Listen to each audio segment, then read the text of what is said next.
Hello friends.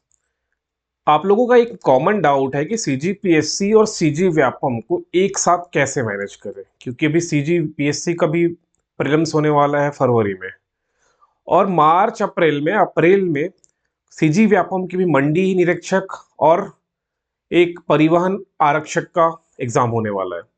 तो इन दोनों परीक्षाओं को किस तरह से मैनेज किया जाए, इसके बारे में बात करूंगा।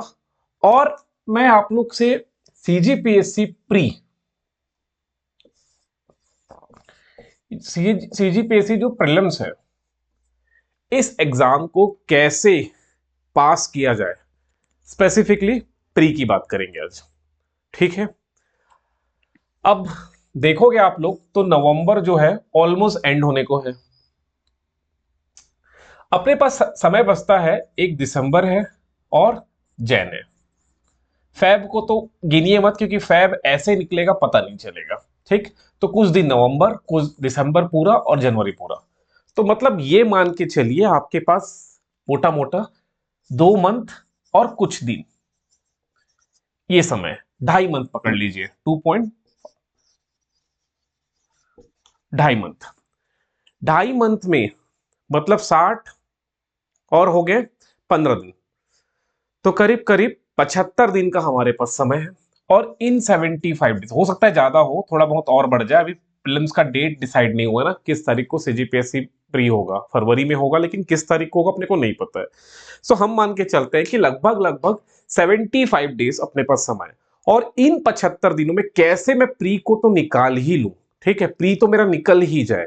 ओके, अगर प्री निकल गया तो फिर पूरा मेरा फोकस रहेगा मेंस की तरफ। ठीक। सो कैसे हमारा इन 75 डेज में तैयार हो सकता है। ठीक। प्रीलिम्स में सबसे जो कठिन पोर्शन होता है, जो उसका पेपर नंबर 1 सी सेट, आसान होता है ना। 33% लाना है, 33 दूनी 66 नंबर लाना है, आसान होता है।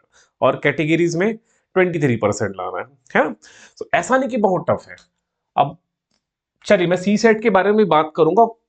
आई नो कमेंट आएगा कि सी सेट भी बहुत टफ होता है, बट मैं बात करूंगा उस बारे में। सी सेट क्यों कठिन नहीं है, मैं सीधे बताऊंगा आप लोगों को क्यों कठिन नहीं है। क्योंकि प्रीलिम्स के बाद आपको देना है मेंस, और इस मेंस में आएगा 100 नंबर का हिंदी, है ना। 50 नंबर का छत्तीसगढ़ी। और ये दोनों आते हैं सी सेट में। हिंदी भी आ रहा है, छत्तीसगढ़ी भी आ रहा है, ये दोनों आ रहे हैं। तो आप मेंस की तैयारी तो पहले ही करे होगे ना, प्रीलिम्स के पहले। तो ये दोनों तो वहां कवर हो गया होगा। इवन मैथ्स में आपको पढ़ना है एप्टीट्यूड, और वो एप्टीट्यूड प्रीलिम्स के सी सेट में भी आ रहे हैं। तो ये तो कवर हो ही रहा है ना यार, है ना। ऐसा तो नहीं है कि बिना मेंस की तैयारी के मैं प्री दे रहा हूं। अब मैं सोचूंगा कि 3 महीने में मैं मेंस की तैयारी कर लूंगा, तो वो ऐसा नहीं कि लोग नहीं कर पाते, कुछ लोग करते होंगे, एक्सेप्शनली वाले करते होंगे, बट नॉर्मल जो इंसान है वो नहीं कर सकता 3 महीने में। अगर आप 3 महीने में मेंस निकाल लिए अच्छे नंबर से, ठीक है, ऐसा नहीं कि इंटरव्यू बस दे के आ रहे हो, मेंस निकाल लिए 3 महीने पढ़ के, ठीक है, जस्ट आफ्टर प्री प्री निकला। अब मुझे मेंस का सिलेबस नहीं पता, 7 पेपर होते हैं, क्या क्या है मुझे नहीं पता, और मैं इतना टैलेंटेड हूं कि 3 महीने पढ़ के मैं मेंस निकाल लूं, तो उतना ही नंबर आएगा कि आप इंटरव्यू तक पहुंच पाओगे, है ना। वो एकदम 0.01% चांस है कि वो सिलेक्शन ले ले। लेकिन बाकी तो भाई वही है ना, कि पहले मेंस की तैयारी कर रहा है इंसान 6-8 महीना, उसके बाद प्रीलिम्स देने जा रहा है। ठीक है, बात करेंगे उसमें भी। तो ये मेंस में ये सब जब आ ही रहा है, तो सी सेट को अलग से एज अ सी सेट नाम से पढ़ने की क्या आवश्यकता है ना। चलिए देखिएगा, मैं बताओ आज बात करूंगा कि कैसे हम ये जो प्रीलिम्स है, प्री है, इसको टारगेट करें और कैसे इसको निकाल लें, है ना। इसको कैसे निकाल लें, इस बारे में हमारी आज की टोटली चर्चा हम करते हैं। चलिए देखिएगा, सीजीपीएससी प्री का जो मेन पेपर है, जो पेपर 1 बोलते हैं जिसको हम लोग, जीएस पेपर, इसमें क्या ट्रेंड है कि 50 क्वेश्चन आ रहा है इंडियन से और 50 क्वेश्चन आ रहा है छत्तीसगढ़ से। ठीक है, नॉट छत्तीसगढ़ी, छत्तीसगढ़। छत्तीसगढ़ में भी होता है हिस्ट्री, ज्योग्राफी, पॉलिटी। पॉलिटी मतलब वही पंचायती राज वाला हो गया, उसको पॉलिटी में ही तो पढ़ते हैं अलग से, है ना। वो एडमिनिस्ट्रेशन हो गया, कलेक्टर हो गया, ये सब उसमें भी पढ़ना है। छत्तीसगढ़ में भी आर्ट एंड कल्चर पढ़ना है, जनजाति पढ़ना है, बहुत कुछ है छत्तीसगढ़। तो इसकी क्या स्ट्रैटेजी होनी चाहिए कि मेरा प्री तो निकल जाए, फिर मैं मेंस को मैं देखूंगा, पहले मैं प्री। सबसे इंपॉर्टेंट तो यही है ना, बहुत सारे ऐसे उम्मीदवार है जो ऐसे एस्पिरेंट्स हैं जो मेंस उनका बहुत बढ़िया है, वो टेस्ट सीरीज जब देने जाते हैं ना तो मेंस में टेस्ट में अच्छा नंबर अच्छा मार्क्स लेके आते हैं, बस प्री नहीं निकलता यार उनका। 3 साल हो गया प्री नहीं निकल रहा है, 4 साल हो गया प्री नहीं, ऐसे बहुत लोगों को जान रहा हूं मैं, प्री नहीं निकल पा रहा है, बट मेंस में उनका बहुत अच्छा मार्क्स आ जाए आता है। जब टेस्ट देने जाते हैं तो मेंस में बहुत अच्छा लिखते हैं, हैंड राइटिंग बहुत अच्छी, लिखने का जो शैली है, कला है, वो बहुत बढ़िया है, बट प्रीलिम्स से नहीं निकल पा रहा है। तो सबसे बड़ा बैरियर तो यही है सीजीपीएससी प्रीलिम्स का, ये प्री ही क्लियर नहीं हो पाता। इसके लिए हमारी स्ट्रेटेजी क्या होनी चाहिए? हमको पढ़ना है एमसीक्यू को कैसे हल किया जाए, मतलब एमसीक्यू कैसे एग्जामिनेशन में मेरा बन जाए। और ऑब्वियसली हमको पता है कि एमसीक्यू जो पूछा जाता है एग्जाम में, वो कहीं से भी क्वेश्चन पूछ, जैसे इंडियन ज्योग्राफी है 2021 वाले में, वो ग्लेशियर का लेंथ वगैरह पूछा गया था या साइज पूछा गया था, उसको असेंडिंग ऑर्डर डिसेंडिंग ऑर्डर में जमाने के लिए आ गया था, तो कहीं से भी पूछ सकता है आपसे, है ना। अब बड़े बड़े ग्लेशियर तो हर किताब में दिए हैं कि इस ग्लेशियर का इतना आकार है, सबसे बड़ा है, ये सब में दिया है, लेकिन वो ऐसे ऐसे ग्लेशियर्स के नाम दिया था जहां लोगों को कंफ्यूजन हो रही थी। मतलब एमसीक्यू में कुछ भी हो सकता है, तो हमारा गोल होना चाहिए कि मुझे एमसीक्यू ही तो हल करना, लिखना तो कुछ नहीं है, तो ट्रिक बनाना है आपको। और ट्रिक बनाने के लिए, एक सेकंड रुकिएगा, ट्रिक तो बनाना है, लेकिन जो हमारा नोट्स है वो शॉर्ट नोट्स आपके पास होना चाहिए, एकदम शॉर्ट में, 1 पेज 2 पेज का नोट्स होगा जिसको आप मल्टीपल टाइम रिवाइज कर पाओगे। मैं एग्जांपल बताता हूं, जैसे हम लोग अगर महानदी सिस्टम पढ़ रहे हैं, ये नदी पढ़ रहे हो आप लोग, ठीक है, ये Mahanadi drainage pattern drainage system पढ़ रहे हो। अब इसमें देखोगे इतने सारे छोटे छोटे सहायक नदी है, ट्रिब्यूटरीज हैं, शिवनाथ की ही इतने सारे हैं, फिर अगर शिवनाथ का कोई एक है, उसके बहुत सारे, मनियारी मिल गया, अब मनियारी के बहुत सारे ट्रिब्यूटरीज, तो वैसे याद नहीं रहेगा आपको, ये याद रहेगा महानदी का लेंथ क्या है, ये सबको पता होगा, है ना। छत्तीसगढ़ में कितना बह रही है ये पता है, कहां से निकल रही पता है ना। अननेसेसरी क्यों पढ़ना उसको, कि अगर आप रिवीजन करने किताब ओपन करोगे तो सबको पढ़ते चलोगे। आप एक एक लाइन लिखिए अपने शॉर्ट नोट्स में, यहां लिखिए महानदी, ये महानदी लिख लिए, लाइन खींच के यहां लिखिए उसका लेंथ, एक शब्द में लेंथ लिखिए, बगल में लिखिए एक और डब्बा बना के कि छत्तीसगढ़ में कितना लेंथ है उसका, वो लिखिए। अब ये तो पता ही है कि धमतरी से निकल रही है, धमतरी मत लिखिए, वो जिस घाट से निकल रही है, किताब में घाट का नाम दिया है, वो घाट का नाम लिखिए, उस घाट से निकली, हो गया। ये हो गया, एक पेज की 3 लाइन में ये आ गया, एक लाइन और खींच लिखिए। अब इसकी जो मेन सहायक नदी जो उत्तर से आके मिलती है, जो नॉर्थ डायरेक्शन से आके मिलती है, उसको लिखिए, उसमें हो जाएगा शिवनाथ, हसदेव, वो हो गया, लिखिए। जैसे आपने सबसे पहले लिखा शिवनाथ ही लिख लिया। मैं एक एग्जांपल बता रहा हूं, इसी एग्जांपल से इसी अप्रोच से प्री निकलेगा। मैं बता दूं सीजीपीएससी प्री निकालना एक आर्ट है ना, एक कला है इसको निकालना, ऐसा नहीं कि बहुत नॉलेजेबल बंदा है, बहुत नॉलेजेबल तभी जाके प्री निकलेगा, नहीं है, ये मिथ है, बता दूं मैं। It's a art, okay. जैसे कि क्रिकेट कोई खेलता है, अब जैसे विराट कोहली है, अगर वो प्रैक्टिस नहीं करेगा, कितना भी टैलेंटेड हो, वो नहीं खेल पाएगा, है ना। प्रैक्टिस बहुत इंपॉर्टेंट, वो लोग 10-10 12-12 घंटे प्रैक्टिस करते हैं, तो एक आर्ट है वो, प्रैक्टिस के साथ अपना दिमाग भी यूज करना है। तो उसी प्रकार सीजीपीएससी प्रीलिम्स निकालना भी एक आर्ट है, कला है, तो वही कला को आपको करना है। अगर जो शॉर्ट नोट्स नहीं बना रहा है, वो पूरा बुक पढ़ रहा है, तो प्रीलिम्स निकालने की चांसेस कम है उसका। कई लोग शॉर्ट नोट्स ऐसे ही बनाते हैं, किताब में ही लिखते हैं, किताब के बगल में जगह होता है वहां लिखते हैं, समय कम है ना कुछ लोगों के पास, कई लोग जॉब में होते हैं, अब उनको पढ़ाई करना, तो वो कहां से शॉर्ट नोट्स बनाएंगे, समय नहीं है, किताब में लिखेंगे, हाईलाइट करेंगे, तो ये उनकी अपनी स्ट्रैटेजी है, उनको पता है कि मैं ऐसे मैनेज कर सकता हूं, लेकिन सबके बस की नहीं होती। अगर समय है, शॉर्ट नोट्स बना के रखो। महानदी हो गया, लेंथ लीजिए, छत्तीसगढ़ में कितनी बहती, किस घाट से निकली। अब शिवनाथ है, तो शिवनाथ के ट्रिब्यूटरीज को एक लाइन में लिख लो, ठीक। और ये कहां से निकल रही है, और राजनांदगांव, मोहिला, बानपुरा, मगर चौकी के आसपास कहीं से निकल रही है, गढ़चिरौली जो बोलते हैं वहां से निकल रही, लिख लो एक लाइन में। उसके बाद इसकी लेंथ लिखो, जितनी लेंथ है, जो भी लेंथ है, 290 किलोमीटर जो भी है लिखो, ठीक। अब यहां पर आप लिखे ना कि कहां से निकल रही है, नीचे लिखो कहां पर महानदी में वो जाके मिल जाएगी, है ना, कहां पर इनका संगम है, तो शिवरी नारायण यहां लिख लो। वो याद ही रहेगा, ऐसा नहीं कि वो भूल जाओगे। मेरे को अभी भी याद है शिवरी नारायण। लेकिन जो फैक्ट्स आप भूल जाते हो, जिसको हम अक्सर भूल जाते हैं, उसको लिखो। अब इसकी सहायक नदियां, ठीक है, जो भी ट्रिब्यूटरीज है, जो भी इसकी ट्रिब्यूटरीज है, ट्रिब्यूटरीज है, उनको लिखो। अरपा हो गया, है ना, वो सबको याद रहेगा। मनियारी हो गया, आगर हो गया, ये सब सबको भी बनाओ, इन सबको भी लिखो। अरपा लिख लिए, अब अरपा का लेंथ लिखो बगल में। तो आपके पास एक शॉर्ट नोट्स तैयार हो रहा है, ठीक है। मैं एंड में अपना नोट्स दिखाऊंगा, इवन मैं टेलीग्राम चैनल में डालूंगा अपना नोट्स मैं कैसे बनाता था। और वो नोट्स एकदम एक पेज, व्हाइट पेज ले लिया मैंने, उसको फोल्ड कर दिया, जैसे यहां रखा है एक नोट्स, जैसे दिख रहा होगा शायद ये, इसे मैंने शॉर्ट में नोट्स बना बना के लिख लिख के रखा है। मतलब पहले उस टाइम पढ़ता था तब ये लिखा हुआ है कि कैसे कुछ ट्रिक है, फिर यहाँ पर मध्यकालीन में क्या था, तो कुछ ना कुछ मैंने नोट्स लिखा है छत्तीसगढ़ का, ठीक। तो इस तरह से आपको भी बना लेना है नोट्स। एक व्हाइट पेज लीजिए, ऐसे बहुत सारे मेरे पास नोट्स पड़े हुए हैं, ढूंढना पड़ेगा कहाँ कहाँ पर है, बट इस तरह से मैं शॉर्ट नोट्स बना लेता था। तो मैं आपको भी बोलूंगा अगर प्रिलिम्स निकालना है तो ऐसा नोट्स बनाइए, होल टॉपिक का, पूरे छत्तीसगढ़ का, पूरे इंडिया का। बोलोगे समय कम है, मैं बोल रहा हूँ समय कम है, तो उतना लिखो जिस जो आप भूल रहे हो, जो आप भूल रहे हो उसको लिखो। ऑलरेडी आपकी निकालने का तरीका तो यही है, रिवीजन ही है। ऑलरेडी साल भर से पढ़ रहे हो, छत्तीसगढ़ हो गया, इंडिया हो गया, 2 साल से पढ़ रहे हो, 3 साल से पढ़ रहे हो, मोटा मोटा तो पता ही होगा कि क्या है ना। अब ऐसा तो नहीं है कि मैं अकबर का नाम ले दिया या मुगल एम्पायर का नाम ले दिया और आप लोग एंशियंट में उसको सोच रहे होगे या मॉडर्न में सोच रहे होगे, मॉडर्न हिस्ट्री में होगा। इतना तो सबको पता ही है अगर पढ़ रहे हैं तो। भाई अकबर, बिरबल, बाबर, ये कहाँ मिलेगा, मेडिवल हिस्ट्री में बनेगा, है ना। तो ये तो सबको पता है ना। क्या नहीं पता है उसको उसको नोट्स में बनाइए, उसको नोट्स बनाइए, ठीक। सो ये शॉर्ट नोट्स नंबर 1 है प्रिलिम्स निकालने का, शॉर्ट नोट्स।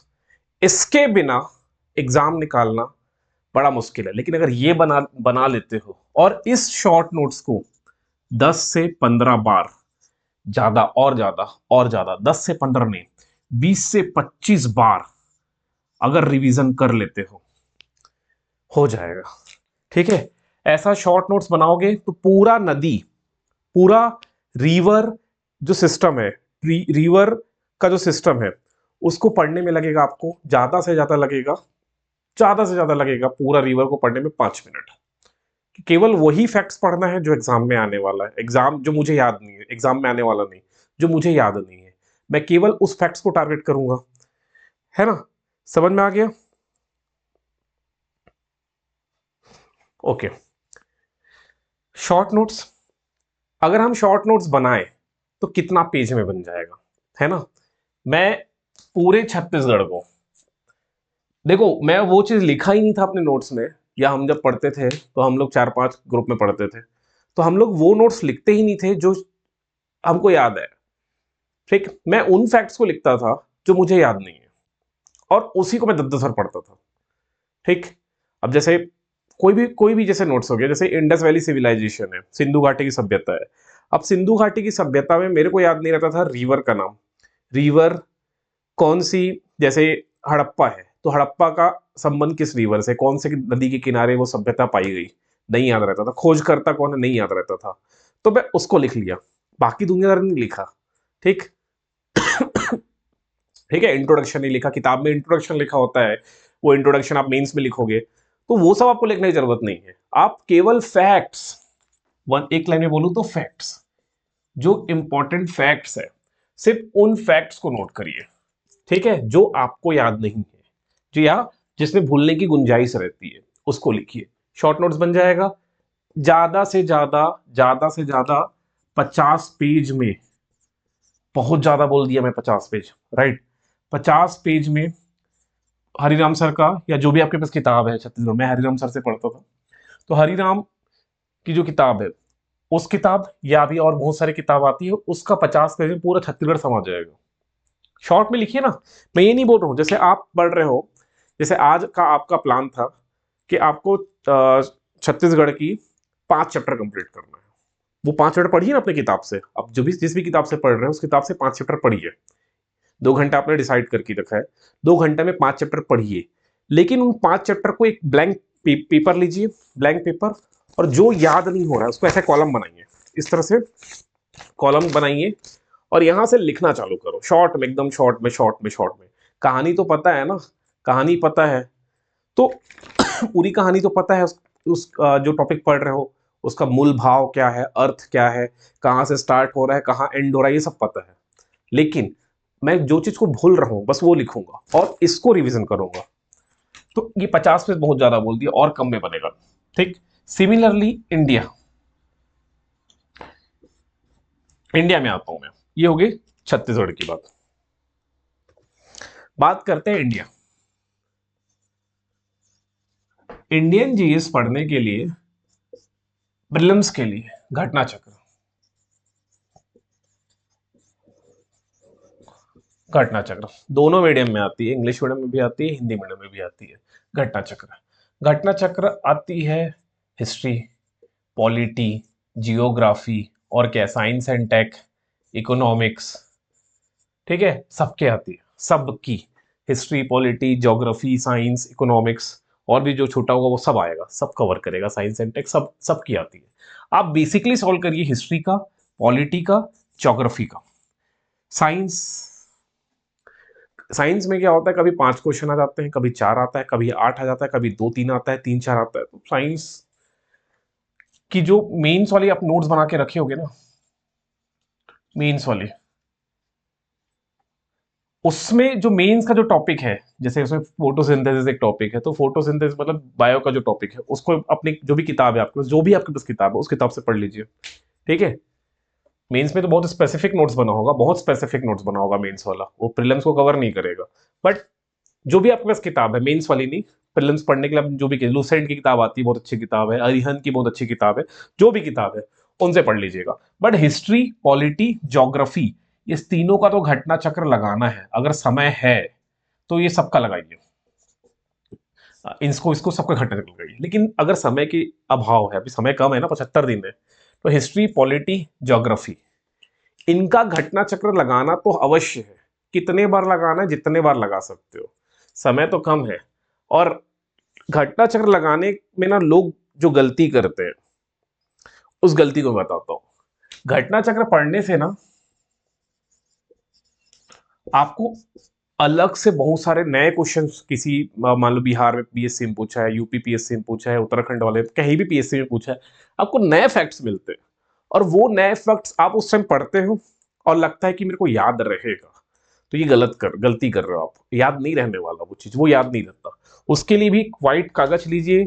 घटना चक्र में हाईलाइट कर रख के रखने का कोई फायदा नहीं है। घटना चक्र किताब ही 600-700 पेज का होता है, कहाँ कहाँ खोजोगे। व्हाइट पेज लीजिए, नोट्स बनाइए और उसको याद करना है। ठीक है, उसको पढ़ना है। सो घटना चक्र बस लगाने से कुछ नहीं होगा, मैं बार बोल दूं, घटना चक्र लगा लिए तो ऐसा लगता है कि भाई अब हो गया। गलत फहमी है। घटना चक्र में अब एक काम और करना है। घटना चक्र के कुछ क्वेश्चन बड़े ऑब्वियस होते हैं, जो आज से 7-8 साल पहले गए पूछे होंगे, वो बड़े ऑब्वियस है। कभी कभी किसी पीएससी में ये भी पूछा होगा कि पहले गुप्त सम्राट कौन है ना, या पहले मगध में, जैसे मौर्य काल के मौर्य साम्राज्य, या पहले मौर्य सम्राट कौन है। तो चंद्रगुप्त सबको पता है ना, गुप्त में श्रीगुप्त सबको पता है। तो वैसे क्वेश्चन को आपको क्या करना है, एक पेन पकड़ के काट देना है, ताकि मैं नेक्स्ट टाइम अगर पढ़ने का मौका मिले मेरे को, नेक्स्ट टाइम पढ़ूं तो उसको मैं नहीं देखूंगा। समझ में आया मैं क्या बोल रहा हूँ। जैसे पहला क्वेश्चन दिया है कि पहले मगध एम्पायर के जो सम्राट है वो कौन है, चंद्रगुप्त मौर्य सबको पता है, इसको काट दो। वो क्वेश्चन को दोबारा आपको नहीं पढ़ना है, कि घटना चक्र आपकी पर्सनल है ना, ऐसा नहीं कि मैं घटना चक्र किसी और को दूंगा तो उसका नुकसान हो जाएगा। पहले अपने बारे में सोचो, है ना, ऐसे आपकी समय बचेगी। अगर घटना चक्र में पहले चैप्टर में मान लो मगध का लगा रहे हो आप एमसीक्यू, और पहले चैप्टर में मान लो 500 क्वेश्चन दिए हैं, 500 क्वेश्चंस दिए हुए हैं, तो उस 500 क्वेश्चन में ऐसे काटते जाओगे ना, तो कम से कम 100 या उससे ज्यादा तो आप काट डालोगे, कि ये क्वेश्चन को दोबारा नहीं पढ़ना। अब बचे 400। अब इन 400 में कई सारे क्वेश्चन रिपीटेड होता है। कैसे रिपीटेड होता है, जैसे पहला पूछ दिया कि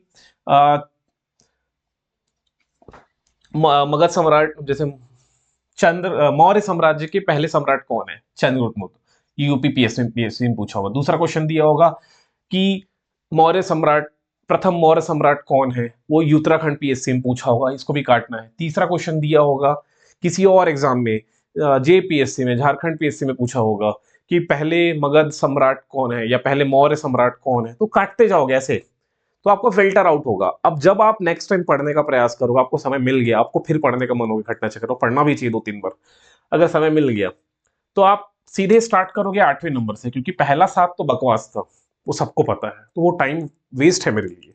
तो मैं 8वें क्वेश्चन को पढ़ूंगा, है ना।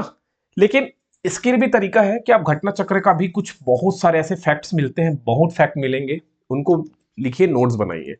ठीक, समय कम है, पीडीएफ तैयार करिए, हालांकि समय उतना ही लग जाएगा। ठीक है, फोटो खींच के पीडीएफ बनाओगे, समय उतना ही लग जाएगा, लिख लो ना शॉर्ट में। अब पूरा क्वेश्चन थोड़ी लिखना है, पूरा क्वेश्चन 4 ऑप्शन थोड़ी लिखना है, जो उसमें काम का लग रहा है, 2 लाइन 3 लाइन, उसको लिख लो कागज में, है ना। तो इसी तरीके से इंडिया कवर हो जाएगा, छत्तीसगढ़ कवर हो जाएगा। प्री निकालने का जो मेन पॉइंट है, प्री कैसे निकलेगा, रिवीजन से निकलेगा, नोट कर लेना। बिना रिवीजन के प्री नहीं निकलने वाला। रिवीजन के बाद ही, कितने बार, 1 बार, 2 बार, 3 बार नहीं, 10 से 15 बार, 10 से 15 बार उसी टॉपिक को 10 से 15 बार रिवाइज नहीं करोगे तो याद नहीं होगा, मैं गारंटी दे रहा हूं, नहीं होगा। 10 से 15 बार मतलब मगध सम्राट जी 10 बार, 15 बार, जितने टॉपिक्स हैं, ठीक है। जैसे भारतीय स्वतंत्रता संग्राम है, उसमें गांधी जी के बाद से स्टार्ट होता है, गांधी जी नहीं, और उससे पहले, मतलब 1900 समझ लो, 1900, सन 1900 लेकर 1947 वाला जो टॉपिक है भाई, ये तो फैक्ट से भरा है, पूरे फैक्ट से भरा है। 1900 से लेकर 1947 तक हिस्ट्री की बात कर रहा हूं, और इसमें आपको इतने फैक्ट्स मिलेंगे। गांधी जी के आंदोलन, फिर गांधी जी का आंदोलन चालू होता है वो 1947 तक चलेगा, ठीक है। तो इसमें इतने सारे फैक्ट्स हैं, वो फैक्ट का नोट्स बनाइए, तब जाके वो याद होगा आपको। नोट्स बनाइए, तब जाके उसको 10 बार रिवाइज करोगे, तब जाके एग्जाम में वो बनेगा। अब लोग बोलोगे कि भाई मैं एलिमिनेट कर लूंगा, सीजीपीएससी के चारों ऑप्शन एकदम जांच पड़ताल के उन लोग बनाते हैं कि इंसान फंसे उसमें, है ना। जैसे एक क्वेश्चन बना था सीजीपीएससी प्रीलिम्स में 3 साल पहले, 2-3 साल पहले, कि जो पोर्चुगीज वाला कुछ क्वेश्चन था हिस्ट्री से, वास्को डी गामा दूसरी बार भारत कब आया था, ये क्वेश्चन बना था। पहली बार हर किताब में दिया है, दूसरी बार भी दिया है, बट हम दूसरी बार को याद नहीं रखते। दूसरी बार किस सन में आया था, सन पूछा था, ठीक है, ईयर पूछ दिया था। तो उसी को तो लिखना है नोट्स में। अगर हम लोग पोर्चुगीज स्टार्ट करते हैं तो पहली बार कब आया, डेट लिखो, दूसरी बार कब आया, डेट लिखो। ये पहली और दूसरी बार के बीच में भी एक आया था, कोई पोर्चुगीज ही था, कोई पुर्तगाली ही था, उसको भी लिखो ना, उसका भी नाम याद रखो, कैम्ब्रेल वेल कुछ नाम था, उसको लिखो। इसके 3 वायसराय हैं, वो वायसराय वाला भी पूछा है कि कौन कौन से वायसराय सीक्वेंस में बने, वो भी पूछ दिया है। लिखो ना नोट्स, कौन कौन से नोट, किसने गोवा जीता, किसने गोवा को अपनी राजधानी बनाया, आपको याद करना पड़ेगा, वो ऐसे याद नहीं रहेगा। देखो मेरे को भी पता है, पूरी कहानी पता है कि गोवा जीतेगा, एक जन राजधानी बनाएगा, है ना, ऐसे करके, लेकिन कौन नहीं पता, भूल गया हूं। रिवीजन नहीं है ना, रिवीजन करना पड़ेगा, तब जाके याद रहेगा, ठीक है। समझ रहे हो, ये क्वेश्चन है, ठीक। सो एट द एंड में मैं यही कहूंगा, जैसे मैं आपको एक मूवी दिखाता हूं, एक मूवी आपके सामने मैंने प्ले की है, 2 घंटे की मूवी है, ठीक। अब मैं बोलूं, किसी को भी बोलूंगा कि भाई आप इसका समरी बता दो मेरे को, मूवी का 5 मिनट में समरी लिख के दिखा दो। मेंस वाले मस्त सजा के लिख देंगे, इंट्रोडक्शन से चालू करेंगे, एंड में खत्म कर देंगे, ओके, सब कर लोगे, वेरी इजी। बट अब मैं पूछूं, इसमें हीरो, जो हीरो था, ठीक, हीरो, हीरो का एक दोस्त था, उस दोस्त, एक सेकंड रुकिए, हीरो के फ्रेंड का नाम क्या था। शायद मूवी तुरंत देखने के बाद आप बता भी दो, 1 महीने बाद नहीं बता पाओगे। पीएससी ऐसे क्वेश्चन पूछता है प्री में, एग्जाम में, मेंस में भले समरी पूछ दे, समरी लिख लोगे, बट हीरो के फ्रेंड का नाम नहीं पता रहेगा। या हीरो मूवी स्टार्ट होने के 7 मिनट बाद 7 मिनट बाद कौन से कलर का शर्ट पहना था? नहीं बता पाओगे। यही क्वेश्चन पूछेगा। अगर 2 घंटे का मूवी ही आपका सिलेबस है तो क्वेश्चन तो यहीं से उठाएगा ना। 7:30 बाद कहाँ, कौन सी कार में घूम रहा था, कार का रंग क्या था? यही तो क्वेश्चन बन रहा है ना। अगर आप हिस्ट्री देखोगे, ज्योग्राफी देखोगे, पॉलिटी देखोगे, कनेक्ट कर पाओगे तो इसी तरह के प्रश्न तो बन रहे हैं आजकल, है ना। तो यही है। अब ये कब याद रहेगा? जब आप ऐसे जो छोटे छोटे फैक्ट्स हैं, इन फैक्ट्स को कागज में लिख के नोट्स बनाओगे और उसको 10 बार 15 बार याद करोगे, तब जाके याद रहेगा। आपको एग्जाम में 2 घंटे की मूवी नहीं है, आपके एग्जाम में पूरे 1 साल 2 साल 3 साल की मूवी है। उस 3 साल की मूवी को, लगातार मूवी चल रहा है ना, 24 घंटे 3 साल तक एक मूवी चल रही है, उस मूवी का नोट्स बनाना है। तो एक असंभव टास्क है ये। इतना आसान नहीं है कि 2 घंटे का मूवी का नोट्स बना लो। एक एक नोट्स बना लो अगर 2 घंटे का मूवी रहे तो। लेकिन ये मूवी 3 साल की है। अब इस 3 साल की मूवी का आपको नोट्स बनाना है और मेमोराइज करके याद रखना है, और एग्जाम लोग क्रैक कर रही रहे, है ना। तो ये हो गई व्हाट, प्रीलिम्स। प्रीलिम्स निकालने का तरीका है revision, re revision, re revision, re revision and revision revision revision, कई बार 10 से 15 बार रिवीजन एंड प्रैक्टिसिंग एमसीक्यू। हर टॉपिक, जो टॉपिक आप पढ़ रहे हो उसका एमसीक्यू लगाना है। सारे सब्जेक्ट के घटना चक्र लगाइए। छत्तीसगढ़ की भी एमसीक्यू की किताब आती है, उस किताब को हल करिए। करंट अफेयर एक दूसरा टॉपिक है। लोगों को करंट अफेयर में बड़ा डाउट रहता है, सीजीपीएससी में करंट अफेयर का वेटेज कितना है, कितना है? एट मोस्ट 10 क्वेश्चन आएंगे, एट मोस्ट। तो उस, जैसे यूपीएससी में क्या होता है, करंट अफेयर से ही सारे क्वेश्चन बन रहे हैं, ठीक है। कुछ स्टैटिक है, बाकी सारे के सारे क्वेश्चन करंट अफेयर से बन रहे हैं, ठीक है। जैसे जैसे कोई करंट अफेयर एसोसिएटेड है पॉलिटी से, जैसे प्रेसिडेंट का इलेक्शन है, तो उससे डायरेक्ट क्वेश्चन भी बन गया, इनडायरेक्ट भी क्वेश्चन बना दिए वो। तो यूपीएससी में करंट का इतना वेटेज है, इसलिए न्यूज़पेपर पढ़ना, न्यूज़पेपर के शॉर्ट नोट्स बनाना, डेली करंट अफेयर एनालिसिस करना बहुत आवश्यक हो जाता है। प्रीलिम्स के लिए क्यों आवश्यक है? देखो इसमें स्टैटिक क्वेश्चन ज्यादा बन रहा है, बट ये नहीं बोलूंगा कि करंट अफेयर ना पढ़िए, न्यूज़पेपर ना पढ़िए, ऐसा मैं नहीं बोल रहा हूँ। करंट अफेयर की मैगजीन आ गई होगी, हर मंथ की मैगजीन आती है, बस वो मंथ की मैगजीन खरीदिए। उस मंथ के मैगजीन में जो फैक्ट्स लगता है आपको, फैक्ट्स को हाईलाइट करिए, क्योंकि ये मैगजीन पतली पतली होती है, 30 पेज 40 पेज, पूरे 6 महीने का मैगजीन 200-250 पेज का रहता है। हाईलाइट करिए और करंट अफेयर को पढ़ने का प्रयास करिए। करंट अफेयर में बहुत फैक्चुअल पूछा जाता है, बहुत। जैसे कोई समिट है, अब वो समिट में से पूछ देगा कि 5.0 क्या है, 7.0 क्या है, कुछ भी पूछ देगा, कुछ भी प्रश्न कुछ भी बन रहे हैं। तो मैं इसलिए बोलूंगा कि आपको करंट अफेयर की मैगजीन जो है उसको भी कई टाइम्स, कई बार रिवीजन करना है। जैसे स्पोर्ट्स हुआ, तो स्पोर्ट्स में किसको गोल्ड मिला, किसको सिल्वर मिल रहा है, किसको ब्रॉन्ज मिल रहा है, ये मेडल के अलावा भी प्रश्न बन जा रहे हैं, है ना। तो करंट अफेयर को भी पढ़ना है, बट करंट अफेयर आपको टाइम मैनेजमेंट करना होगा। आप 10 घंटे पढ़ रहे हो तो 10 घंटे में 8 घंटे 5 घंटे करंट अफेयर मत पढ़िए। एक स्पेसिफिक टाइम डिवाइड करिए, 1 घंटे का। 1 घंटे से ज्यादा करंट अफेयर को देना ही नहीं है ना। और वो भी 5 दिन पढ़िए, सैटरडे और संडे।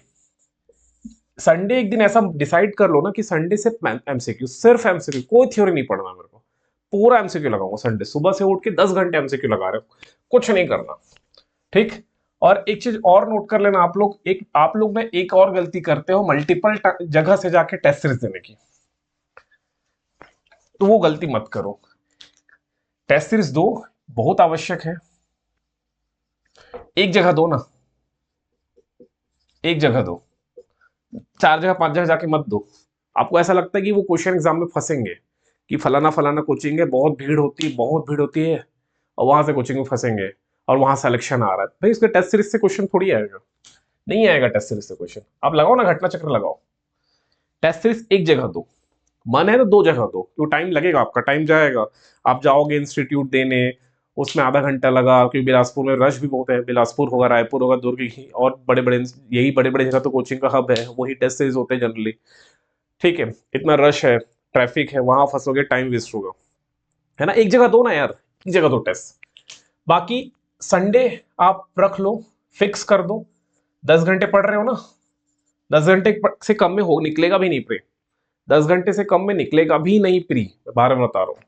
अब ये 10 घंटे पढ़ रहे हो, इस 10 घंटे में संडे केवल एमसीक्यू डे है वो, और कुछ पढ़ना ही नहीं है, एमसीक्यू डे है वो। मैं सिर्फ पढ़ूंगा एमसीक्यू, सिर्फ एमसीक्यू। 5 सब्जेक्ट है, हिस्ट्री हो गया, इंडियन की बात कर रहा हूं, ज्योग्राफी इंडियन, पॉलिटी इंडियन, इनके लगाऊंगा मैं क्वेश्चन। हिस्ट्री के मैं 5 चैप्टर, घटना चक्र में तो बहुत चैप्टर है भाई, बहुत सारे चैप्टर है, 80 90 चैप्टर लिखा है वो, बहुत सारे तोड़ तोड़ दिए हैं। ज्योग्राफी, इसकी घटना चक्र, हिस्ट्री की ज्यादा लगाओ, 10 चैप्टर लगाओ, छोटे छोटे चैप्टर होंगे, कुछ बड़े चैप्टर होंगे, 10 हो जाएगा एवरेज। ज्योग्राफी में भी 5 से 7 चैप्टर लगाने का प्रयास करो। अब चैप्टर जरा काउंट कर लेना, क्योंकि 2025 से 2024 की जो घटना चक्र होगी उसमें ज्यादा चैप्टर्स होंगे, ज्यादा मोटा होगा, ज्यादा क्वेश्चंस होंगे, है ना। मेरे पास जो घटना चक्र रखी है वो 22 का है, 21 का है, कम क्वेश्चन है और बुक भी पतली है। लेकिन ये जो किताबें हैं अभी वाली 25 वाली मोटी मोटी होगी। पॉलिटी की, जैसे मान लो मैं एक उदाहरण बता रहा हूँ, जैसे घटना चक्र मान लो 80 चैप्टर है, 80 चैप्टर दिए हैं, आप 10 चैप्टर लगाइए, और ज्यादा है तो और बढ़ाइए, अगर ये कम है, 80 से कम है, 50 है तो कम कर सकते हो, उस सबसे कम कर लेना, एडजस्ट करना पड़ेगा, ठीक है। तो एमसीक्यू डे रहेगा संडे। सैटरडे आपको मंडे से लेकर फ्राइडे तक, मंडे से लेकर फ्राइडे तक जो नोट्स आप शॉर्ट में बनाए हो, जो शॉर्ट नोट्स बनाए हो, उसको 6 बार 7 बार रटना है। जैसे मैंने ये निकाला, मेरे पास मंडे से लेकर फ्राइडे तक की, मंडे से लेकर फ्राइडे तक की मेरे पास नोट्स है, मान के चलो ऐसे मैंने 10 पेज लिखे हैं, ये 4 साइज का पेपर है, इसमें 10 पेज मैंने लिखे हैं, 10 पेज। अब ये 10 पेज को मैं 10 बार पढ़ूंगा, 10 बार पढ़ूंगा। मैंने पहले हिस्ट्री निकाला, एक रीडिंग मारा, मैं दूसरे पेज की ओर गया, ज्योग्राफी लिखा है, एक रीडिंग मारा, पॉलिटी लिखा है, एक रीडिंग मारा, हो गया। फिर से इसी को पढ़ूंगा, ओके, फिर से इसी को पढ़ूंगा, ये हो जाएगा, जल्दी हो जाएगा, ये पढ़ने में ज्यादा समय नहीं लगेगा। मंडे टू फ्राइडे इस तरह से रिवीजन करोगे, ठीक, समझ में आ गया। लेकिन इस मंडे टू फ्राइडे में जीएस के अलावा आपको 2 दिन हिंदी भी पढ़ना है, 4 दिन मैथ्स भी हल करना है, 2 दिन हिंदी और छत्तीसगढ़ी पढ़िए, और 4 दिन मैथ्स भी हल करना है, डेली 1 घंटे। ये 4 दिन जो है ना, 4 घंटे आपको मैथ्स हल करना है। मैथ्स के जो इंपॉर्टेंट टॉपिक्स है, ओके, मैं ऑलरेडी डिस्कस किया हूँ कौन कौन से टॉपिक्स करके ही जाना है, उसको देख लेना। जैसे परसेंटेज हो गया, एवरेज हो गया, टाइम इन वर्क हो गया, ठीक है। टाइम इन वर्क में बहुत सारे क्वेश्चन बनते हैं, टाइम इन वर्क में वो स्पीड बोट वाली आती है, बोट स्पीड, नदी, नाव, स्ट्रीम, वो वाले टॉपिक्स करके जाना है, ठीक है। बेसिक एल्जेब्रास, तो 8-10 टॉपिक्स है, उस 8-10 टॉपिक की अच्छे से प्रैक्टिस करिए, ठीक है। इवन आप परसेंटेज का कंसेप्ट सीख लेते हो ना, तो ये परसेंटेज से ही बहुत सारे टॉपिक्स, औसत हो गया, एवरेज, प्रॉफिट एंड लॉस हो गया, वो ब्याज वाले होते हैं, कंपाउंड इंटरेस्ट, सिंपल इंटरेस्ट, वो सब कवर कर देता है ये, इसका कंसेप्ट सीखने से, ठीक है। समझ में आ रहा है ना। इतना कर लो यार, प्री निकलने से कोई नहीं रोक सकता, क्योंकि इतना कोई नहीं करने वाला। भीड़ है 1 लाख लोगों की, 1 लाख लोग प्रीलिम्स का फॉर्म भरेंगे, ठीक है। लगभग लगभग, एग्जैक्ट नहीं बता रहा हूं कि 1 लाख ही फॉर्म आने वाला है, एग्जैक्ट नहीं बता रहा हूं, बट मान के चलो इतने लोग प्रीलिम्स भर रहे हैं। क्या लगता है आपको 1 लाख के 1 लाख पढ़ते होंगे? 1 लाख भीड़ है, इस 1 लाख में से ज्यादा से ज्यादा 20,000, 20,000 लोग सीरियस होंगे प्रीलिम्स के लिए। सीरियस मतलब 10-12 घंटे पढ़ रहे होंगे, सीरियस। अगर लोग एग्जाम फॉर्म भर दिए हैं, 2 दिन नहीं पढ़े, तीसरे दिन मन किया, सिलेबस उठा लिया, 1-2 घंटे पढ़ लिए, मन भर गया, 6 दिन फिर नहीं पढ़ेंगे, बहुत लोग ऐसे मिलेंगे। ये 20,000 सीरियस होंगे प्री के बारे में। एटमोस की बात चल रही है भाई, एटमोस की बात चल रही है, मैक्सिमम की बात चल रही है, 20,000 प्री के लिए सीरियस होंगे। इस 20,000 में से 5 से 7,000, 10,000 पकड़ लो, ठीक है, बहुत ज्यादा की बात कर रहा हूं, 10,000। ये 10,000 ऐसे बच्चे होंगे ना जो मेंस ढंग से पढ़े होंगे, ढंग से मेंस पढ़े होंगे, इस 10,000 वाले। 1 लाख फॉर्म भरे थे, 20,000 लोग प्रीलिम्स की तैयारी थोड़े सीरियसली कर रहे होंगे, 5 से 7,000 लोग ढंग से मेंस पढ़े होंगे, और जो मेंस पढ़े हैं उसको एडवांटेज मिलता है प्रीलिम्स में, मिलता है वो, ठीक है, मिलेगा। तो मतलब आपके पास जो मेन कॉम्पिटिटर है, आपके मेन कॉम्पिटिटर है वो भी 20,000 10,000 यही लोग आपके कॉम्पिटिटर हैं। इन्हीं से कंपटीशन है ये। 1 लाख देख के डरो मत, है ना, क्योंकि बता तो रहा हूं स्टार्ट सब करते हैं लेकिन फिनिश ये 20,000 5,000 7,000 वाले ही फिनिश करते हैं सिलेबस को। बाकी की बनती है प्लान, स्टडी प्लान बनेगा, दीवार में चिपकेगा, 14 घंटे का स्टडी प्लान बनेगा, पढ़ेंगे 4 घंटा भी नहीं, नहीं पढ़ते 4 घंटे, है ना, यही सच्चाई है। ओके, फिर लास्ट क्वेश्चन में आता हूं मैं। लास्ट क्वेश्चन यही था कि प्री के साथ व्यापम को कैसे फोकस किया जाए, है ना, ये बहुत बड़ा क्वेश्चन है लोगों का। तो मैं आपको बता दूं, जिनका व्यापम निकल रहा है, चाहे वो आबकारी हो, चाहे जो भी एग्जाम हो, वनडे एग्जाम जो व्यापम का निकल रहा है, व्यापम तो वनडे ही लेता है, व्यापम के जो एग्जाम निकल रहे हैं उसमें 95% से ज्यादा वो एस्पिरेंट हैं जो सीजीपीएससी प्री वाले हैं। यही सच्चाई है। ठीक, जो सीजीपीएससी प्री वाले हैं उन्हीं लोग का 90-95% निकल रहा है। 5% जो केवल व्यापम की तैयारी कर रहे हैं, प्रीलिम से कोई लेना देना नहीं है, उनका निकल रहा है। ठीक है, जो 3 साल से प्री दिया, 5 साल से प्री दे रहे हैं, कई लोग 7 साल से प्री दे रहे हैं, कई लोग 10 साल से प्रीलिम्स दे रहे हैं, इंटरव्यू दे के आए हैं, 10वां साल चल रहा है, 8वां साल चल रहा है। भाई उनको जरूरत है जॉब की, इतना प्रेशर होता है, मानसिक तनाव, फिर उसके लाइफ में कुछ वो नहीं है उसके लाइफ में किसी प्रकार का, अब उसको नहीं है भाई कि मेरे को इसको टाइम देना है, उसको टाइम देना है, दोस्त को देना है ना, फैमिली को, उसके लाइफ में कुछ नहीं है, उसको सिर्फ एक गवर्नमेंट जॉब चाहिए। वो 10 साल से जो ताना सुन रहा है ना, उसको सिर्फ अब जॉब चाहिए, नहीं है उसके लाइफ में गर्लफ्रेंड, नहीं है उसके लाइफ में बॉयफ्रेंड, उसके लाइफ में एक ही उसका मकसद है कि नौकरी लेना। ठीक है, सोसाइटी, फैमिली, दोस्त सब ताने मार रहे हैं कि 10 साल हो गया भाई, तू अब तो निकाल ले, है ना। तो वो बंदा अब व्यापम नहीं निकालेगा तो कौन निकालेगा? वैसे का ही व्यापम निकलता है, और उसमें 90-95% लोग ऐसे बंदे हैं जो सीजीपीएससी की तैयारी करके आ रहे हैं। तो आप लोग एक क्वेश्चन था ना कि व्यापम की तैयारी पीएससी के साथ कैसे मैनेज करें, है ना, इसका आंसर यही, इससे मिल जाएगा आप लोग को, आई थिंक ये मिल भी गया होगा। फिर बोलोगे यार व्यापम में तो आता है कंप्यूटर, तो क्या जो सीजीपीएससी का जीएस उड़ा ले रहा है वो कंप्यूटर 10 पेज का नोट्स नहीं पढ़ पाएगा क्या? है ना, ऐसा बिल्कुल नहीं है, मत समझिए। इन लोग जो तैयारी कर रहे हैं, सीजीपीएससी प्रीलिम्स की जो तैयारी कर रहे हैं, उनको हल्के में तो मत लेना, है ना।